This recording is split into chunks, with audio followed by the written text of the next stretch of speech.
Dear students, I welcome you to this second session of the chapter number 2 in your class 11 syllabus, that is Python Programming Fundamentals. In the previous part, we have discussed the basics of grammar of Python. In this chapter, we will be dealing with some advanced grammatical concepts and we will be starting with the basic programming in Python. So this chapter will be very interesting for you as you will be introduced to the programming for the first time. Okay, so let us see what we are covering in this chapter. The session will have expression, comments, blocks and indentation, statements, function, variable and assignment, dynamic typing, simple input and output, and then we will have a memory tester, and at the end we will have some questions on assignments.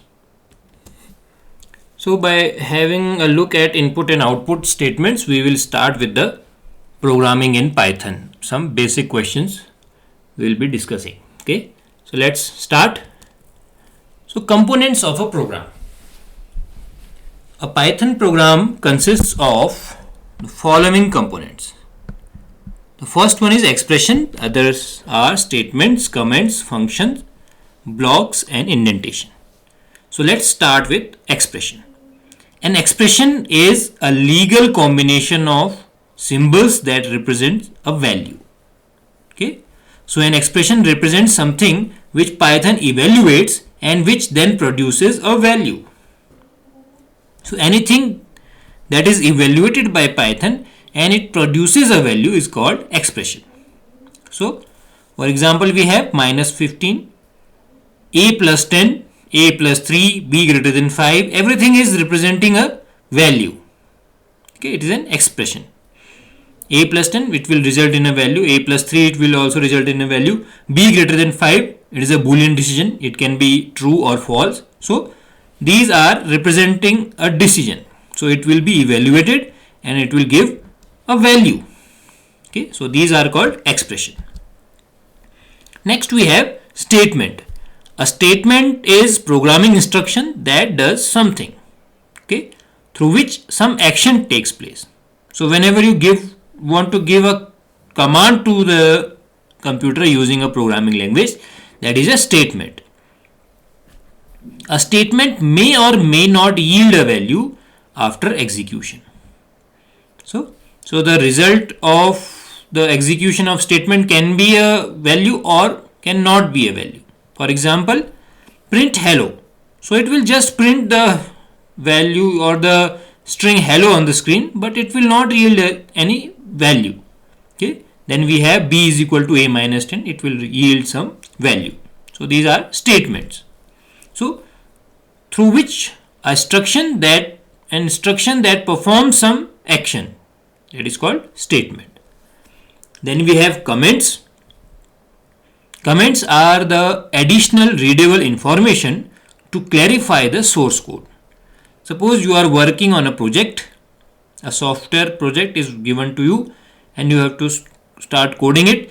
Then at the beginning, you write the description about the project, that this project is related to this company, the project was started on this date, the project is being done by these following the persons. Okay, so the start of the program, project date, or some extra information that you want to give to make that source code, that is your programming code, more readable are called comments. The comments are ignored by the interpreter, so they will not be read by the interpreter because they will be comments, mean this for something extra for yourself. Suppose you have made some program, then you write some information about it, so that after a month or a year when you come back and see that program, you just see those comments and understand that, oh, this program was made for this purpose. So that's why we use comments. So these comments are not interpreted by the Python interpreter. In any language, those comments are not read. They are just for some readable or some additional information purpose. In Python, we have two types of comments. First is single line comment. a comment that will last a single line, and second one is multi-line comment, the comments that will last or that will go more than one line. Suppose you are just writing program made by the name of the person, so this is a single line comment, it can be completed in just a single line. But if you are writing just a paragraph about your project, then it will be multi-line comment. So in Python, single line comment starts with hash sign. If you put a hash in the beginning of any statement, it will be treated as comment and it will be ignored by the interpreter. Okay. And if you have to write a multi-line comment, then you have two options. Either use triple quotes, means triple single quotes, or triple double quotes. So these are for comments. Clear? So the use of these triple quotes are at two places, one for multi-line string and another for comments. Okay. Now we have functions.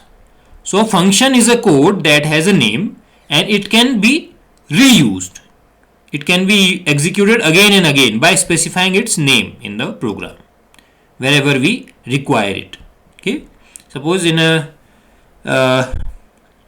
calculator, you have a function for addition, subtraction, multiplication, division, and whenever you require it, you just press that button and you get the result if you have provided the adequate values. Okay. Similarly, in Python also we have some functions that whenever we call them, they will come and they will execute their operation and then they will give you the required result. Okay. So these are called functions. So they are also part of your Python program. Next, a very important thing in Python, I think the base of Python is its blocks and indentation. Okay.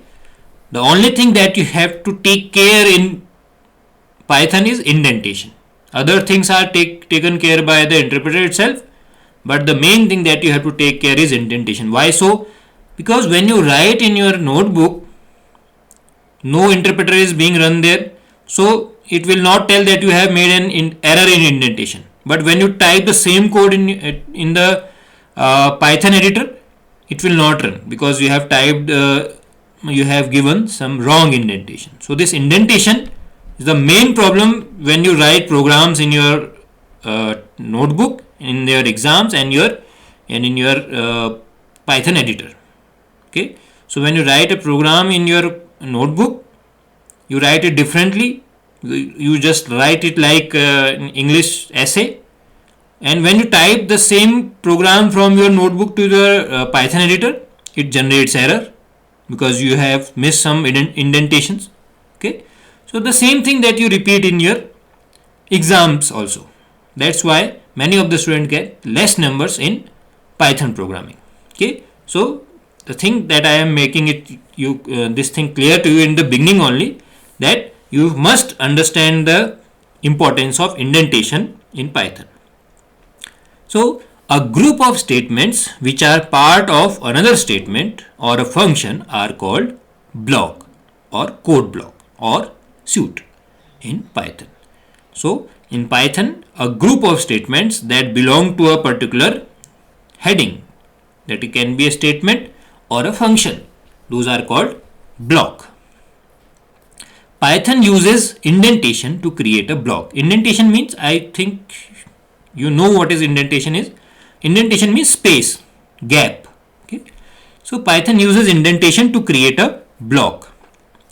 So the next line is very important. Statements at the same indentation level are part of the same block. So all the lines that are having same indentation level will be treated as one block, and the few lines that are having some different indentation level will be treated as different block. Okay. So these theoretical things you have to take in your mind when we will work together in the hands-on practice session. Then it will be clear to you that how that indentation creates problem in Python. Okay.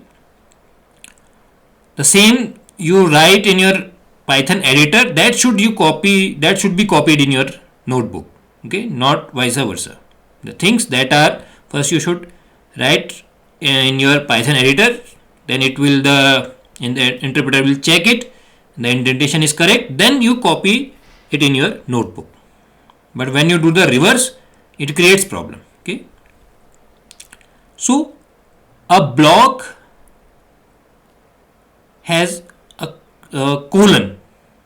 Okay, so the statement that ends with a colon denotes the starting of a block. So whenever you find a colon sign in Python, after that you will see that the indentation level has changed. Okay, and all those following lines will be called in that block only until the indentation level changes. Okay, we cannot unnecessarily indent a statement in Python. It will generate error. Okay, we will see this thing in practical session, that whenever you type some extra space in the Python editor and you try to execute it, it will give error. Okay, so the block is represented by colon. Okay, so whenever a colon is encountered and you press enter, the Python IDE that you are using, your Python IDLE that we will be using, will automatically indent it. Okay, it will give spaces. So this block and indentation is very important. So what is the sign of start of a block? Colon is the sign that represents that the following lines will be in a particular block, and as soon as the indentation level changes, that means a new block has been created. So everything in Python depends on that indentation. Clear? Great. Variables and assignments. This is second important thing. A variable in Python represents named location that refers to a value and whose value can be used and processed during program run. This variable creation and assignment is the most important thing that differentiates Python with other languages. In other languages, variables are like containers. They are like memory boxes in which a value is put. But in Python, variables are not storage containers. They are just like memory references. They are just like a flag or a label. Okay. So what the process that is being followed by Python is, the value is important, not the variable is important. Okay. So if you put x equal to 10, then a memory location contains a value called 10 and a reference is created by the name x, which means the reference x will point to that memory location containing value 10. So in Python, values are given memory, but in the languages like C and C++, variables are given memory location. So if you in C or C++ you write int x equal to 10, then a space of 2 bytes is created in memory. Its name is put as x and then a value 10 is placed in that box. So in languages like C and C++, variables are storage containers. Yeah, they are containers. They contain some value. But in Python, variables are not containers. They are just a memory reference, a reference to a memory location where the value is stored. Okay, so I am giving an example. Please try to understand. If you write x equal to 10 and the next line y equal to 10. So what will be done here? The value 10 will be stored in memory and two names called x and y will point to the same memory location. I think you are understanding the idea that if you write x equal to 10, then you write y equal to 10, then a memory location containing value 10 will be pointed by x and y in Python. But if you write the same statements in C or C++, for example, you write int x is equal to 10, then you write int y is equal to 10, what will happen? Two different memory locations of 2 bytes having name x and y will be created and the value 10 will be put in both the containers. So this is the difference between Python and other languages. In Python, variables are not containers, value containers. They are just an arrow or a reference or a label towards the location that contains the value. Okay, so the value is important in Python. Okay, we will be checking this concept out in the practical session. Python variables are created by assigning value of desired type to them. Okay, you have studied in the previous video lessons the qualities of the features of Python.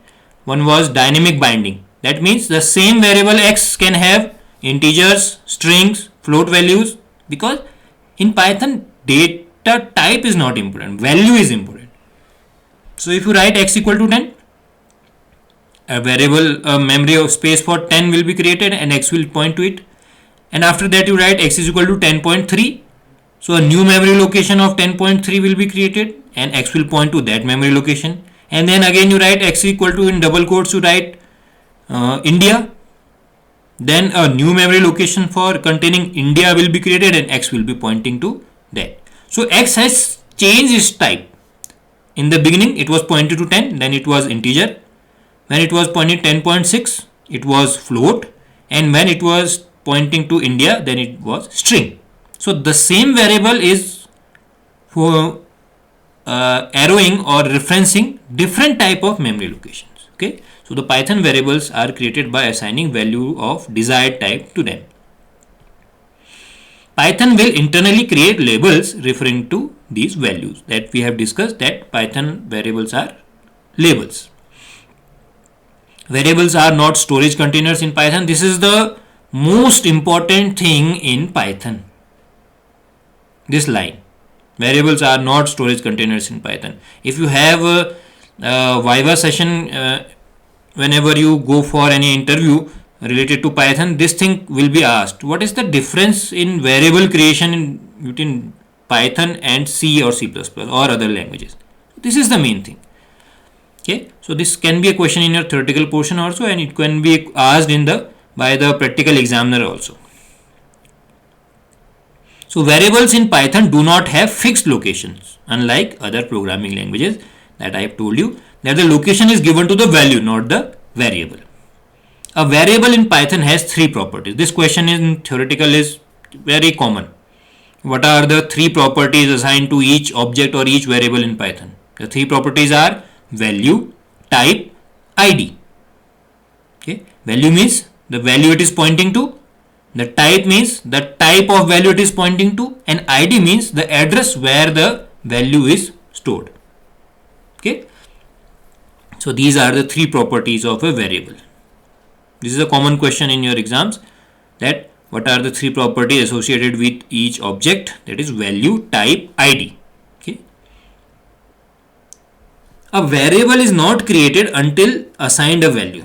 You know that here the memory is assigned to the value, not the variable. So whenever you assign a value, then only the reference of variable will be created. Otherwise it will not be created, because the memory is assigned to the value, not the variable. So when you assign a value to x, then only that memory for that value will be created, and x will point to that value. Then variable and assignment. L values are the objects to which you assign a value or expression.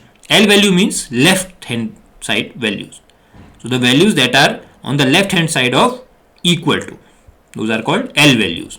So L values must be a variable in which you will store the result. Okay, so L values are the object to which you can assign a value or expression.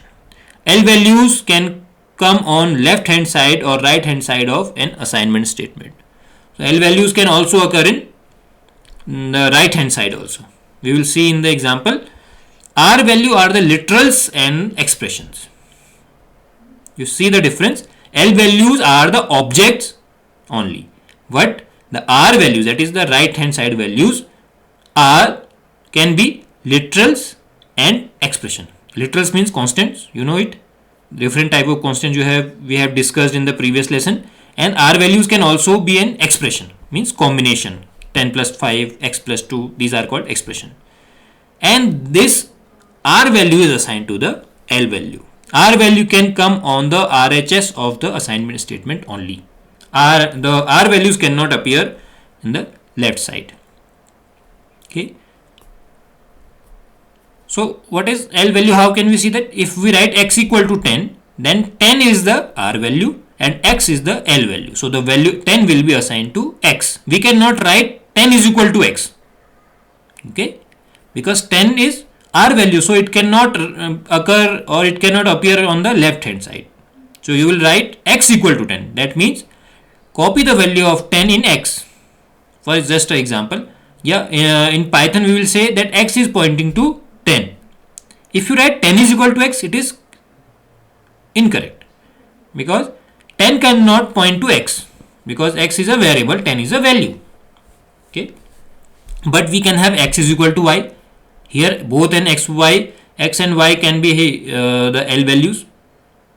Okay, so L value can occur in both left hand side and right hand side, but the R value can only occur in the right hand side. Okay, wait for the practical session. We will discuss this thing with examples. It will be clear to you. In Python we can have multiple assignments. Okay, we can write a is equal to b is equal to c equal to 20. So all those value a, b, c will point to the same memory location 20.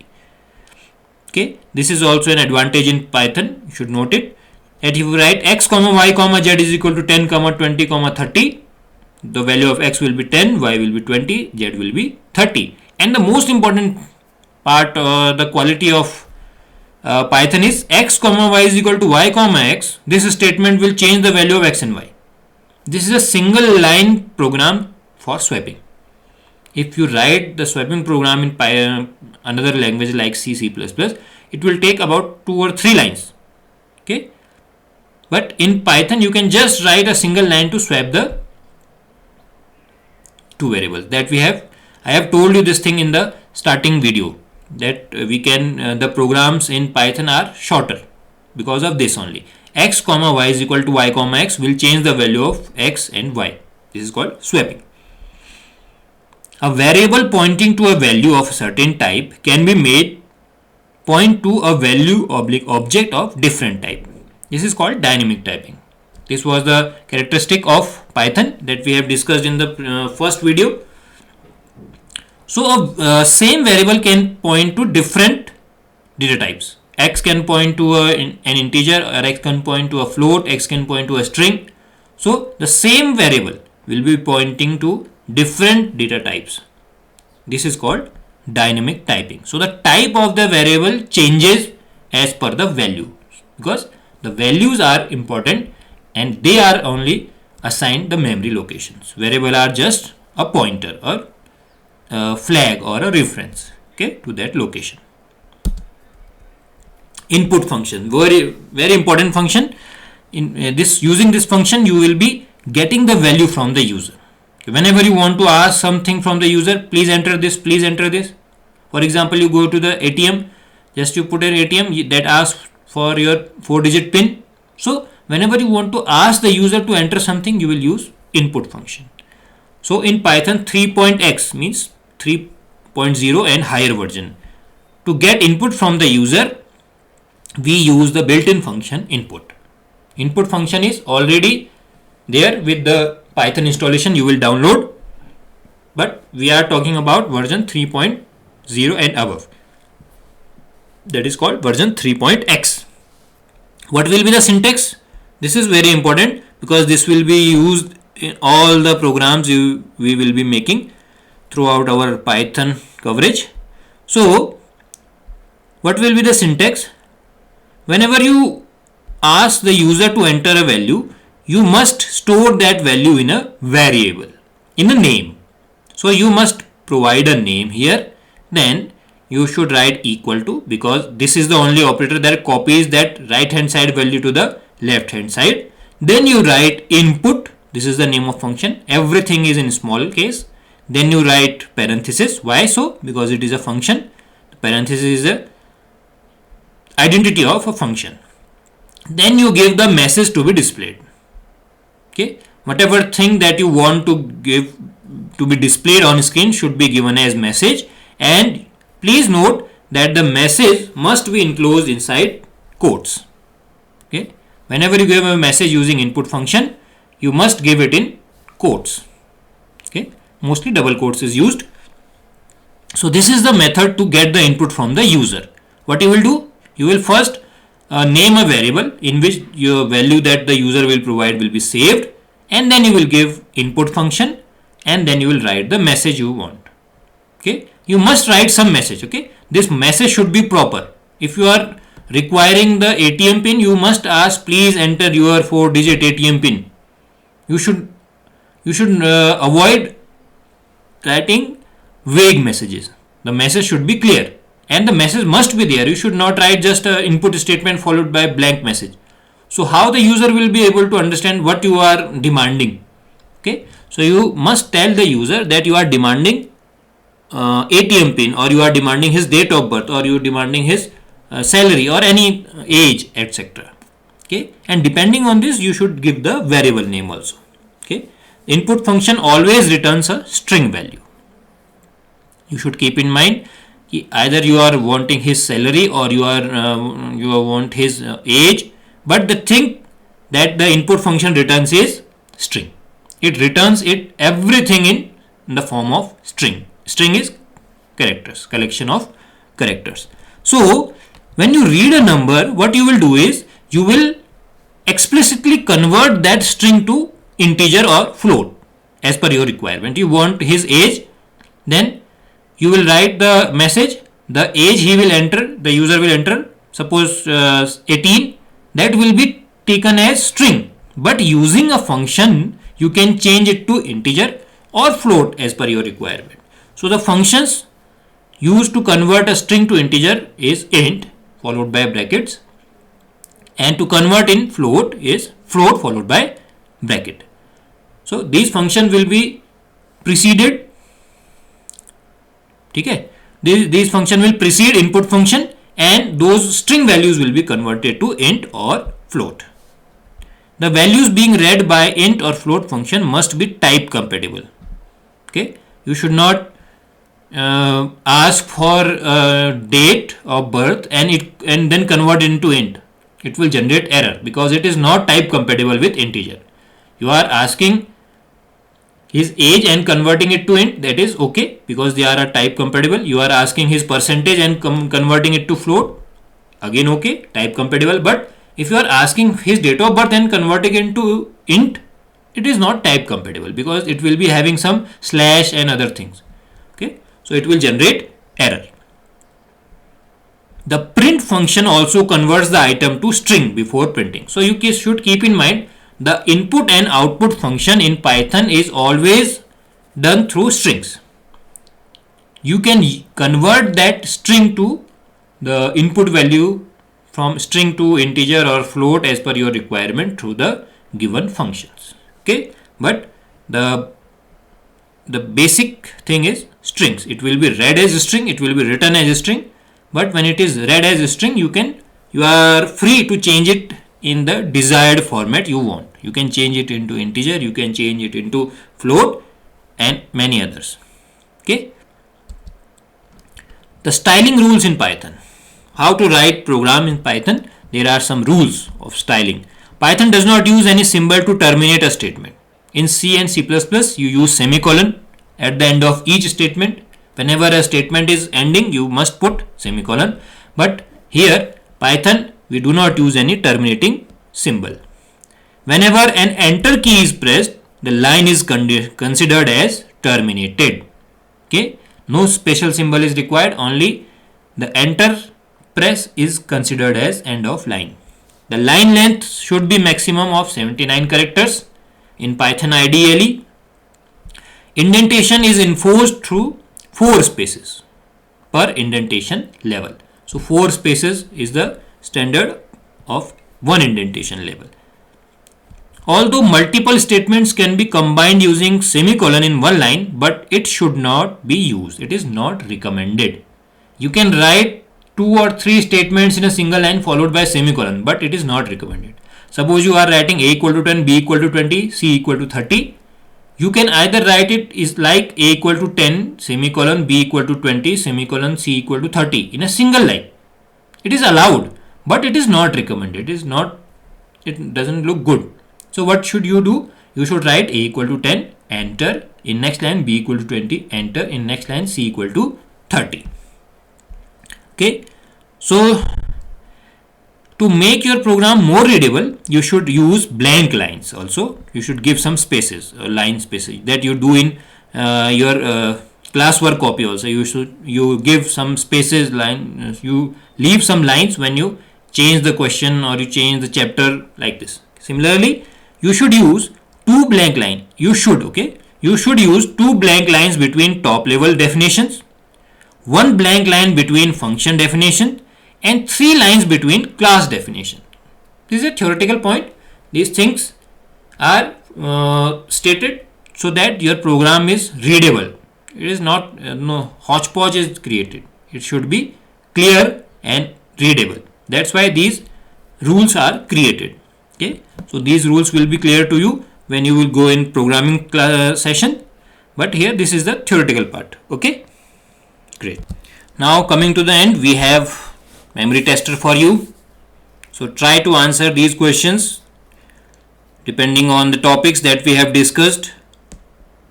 Okay, so if you have gone through these 2 videos on this chapter, you will be able to answer these questions easily. So these are the memory testers for you, and at the end we have some assignments for you.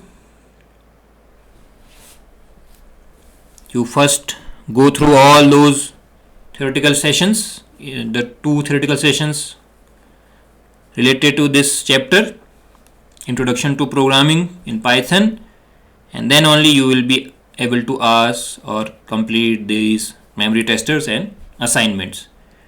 And we also have some practical questions for you. These practical questions are based on general mathematics that you have studied in your previous classes, and these programs will be using just the concept of general input output and general mathematical operators like plus, minus, into, divide. And in Python I will tell you that double multiplication sign, that is double star, is used for power. So if you have to write 2 to the power 3, you will write 2 double star 3. Okay, so when you have to give this powers, then you should use double asterisk sign, that is double star sign. Okay, so the Python language supports this power operator also. So the power notation for power operator is double asterisk sign. Okay, so try to run these programs, try to complete these programs on your own.